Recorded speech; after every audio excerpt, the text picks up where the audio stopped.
Tommy Tommy જાઓ Gopal Italian જેલમાં પૂર દે, ટોમી ટોમી રાજુ કરપડા ઉપર એફઆઈઆર કરી દો, ટોમી ટોમી જગદીશ મહેતાને જેલમાં પૂરી દો. તો તમામ ટોમીને વિનંતી છે કે કમરના પટ્ટા ગળે પહેર્યા છે ને એનું બે પરિણામ આવશે.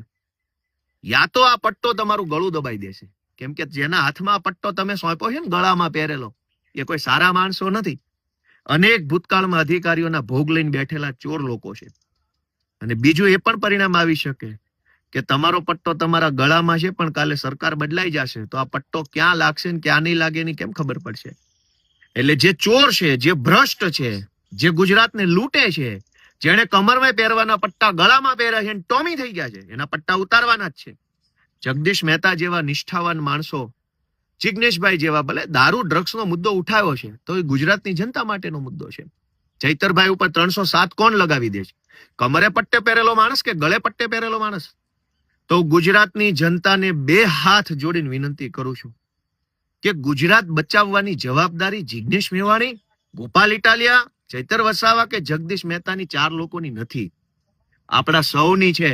ડર છોડો, હિંમત કરો. ગાંધી, સરદાર, ભગતસિંહ જેવા મહાપુરુષોએ જેમ અંગ્રેજોની સામે કાર્યક્રમો કરી અને લોકોનો ડર ઉડાડવાનું કામ કર્યું, અને જે દિવસે ભારતના જનતાનો ડર ઉડ્યો, ડર છોડ્યો, ડર નીકળ્યો, ત્યાર પછી અંગ્રેજોએ ભારતમાંથી ભાગવું પડ્યું હતું. પહેલા તો મુઠ્ઠીભર અંગ્રેજોથી આખો દેશ ડરી ગયો હતો. આજ ગુજરાતની એ પરિસ્થિતિ છે. એ પરિસ્થિતિમાં કાળા અંગ્રેજોના ડરમાંથી મુક્ત કરાવવાનું બીડું 4-5 જુવાનિયાએ ઉપાડ્યું છે. અમને કાલ મને પકડીને જેલમાં પૂરી દેશે, કઈ વાંધો નહીં.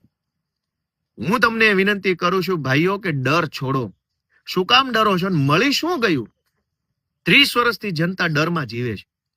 રોડ જોવો ગુજરાતના. 30 વર્ષથી એક સારો રોડ જે સરકાર નથી બનાવી શકી, એ સરકાર એમ ઈચ્છે છે કે રોડ ભલે ખરાબ હોય પણ બોલતા નહીં, બોલશો તો એફઆઈઆર થઈ જશે.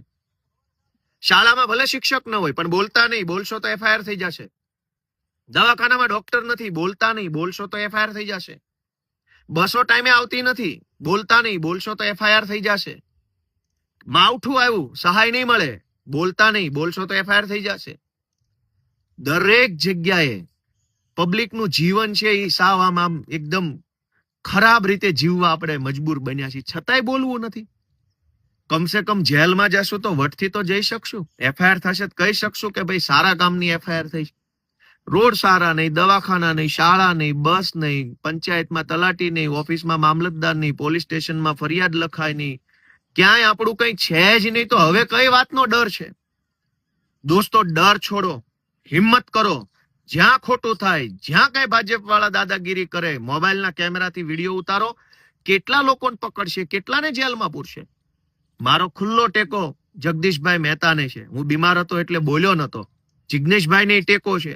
ગુજરાતની જનતાનો ડર ઓછો કરવા માટે જે યોદ્ધાઓ નીકળ્યા છે બધાને ગોપાલ ઇટાલિયાનો ખુલ્લેઆમ ટેકો છે. ગુજરાતની જનતાને ભાજપે પોલીસના માધ્યમથી ડરાવી છે. આ ડર ઉડી ન જાય એટલા માટે નવો ડર ફેલાવે છે.